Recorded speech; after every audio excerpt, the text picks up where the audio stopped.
علیکم پیارے بچوں، اسلامیات کا صفحہ نمبر 26 کھولیں۔ پیارے بچوں، اس صفحے پر ہم جنت اور دوزخ کے بارے میں پڑھ رہے ہیں۔ جنت اور دوزخ جزا اور سزا کی جگہ ہے۔ جنت جزا کے طور پر ملے گی اللہ اور اس کے رسول کا حکم ماننے والوں کو، اور دوزخ سزا کے طور پر اللہ اور اس کے رسول کا حکم نہ ماننے والوں کو۔ پیارے بچوں، سوال نمبر 1 اور 2 ہم پچھلے سبق میں پڑھ چکے ہیں۔ آج ہم پڑھیں گے سوال نمبر 3 اور سوال نمبر 4۔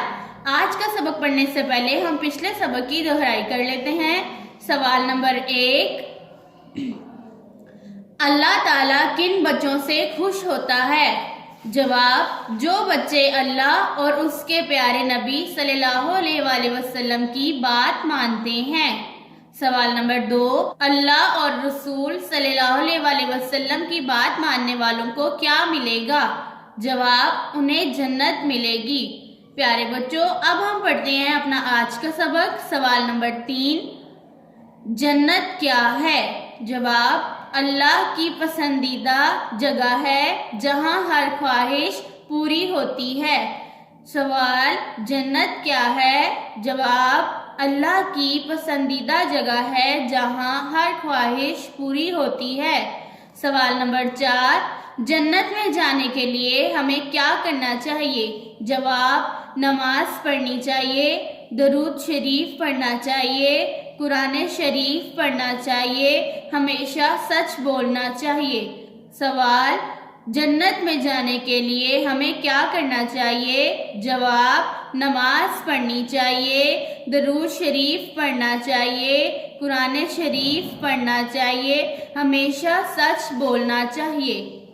کل کے سوالات سے ہم نے سیکھا، اللہ تعالیٰ ان بچوں سے خوش ہوتے ہیں جو اللہ اور اس کے رسول کی بات مانتے ہیں، اور جنت اللہ تعالیٰ اور اس کے رسول کی بات ماننے والوں کو ملے گی۔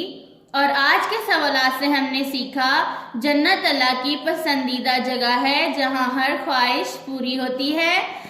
جنت نماز پڑھنے والوں کو، درود شریف پڑھنے والوں کو، قرآن پاک پڑھنے والوں کو اور ہمیشہ سچ بولنے والوں کو ملے گی۔ پیارے بچوں، آج کے سبق کو میرے ساتھ ایک دفعہ پھر سے دہرائیں۔ سوال نمبر 3، جنت کیا ہے؟ جواب، اللہ کی پسندیدہ جگہ ہے جہاں ہر خواہش پوری ہوتی ہے۔ سوال، جنت کیا ہے؟ جواب، اللہ کی پسندیدہ جگہ ہے جہاں ہر خواہش پوری ہوتی ہے۔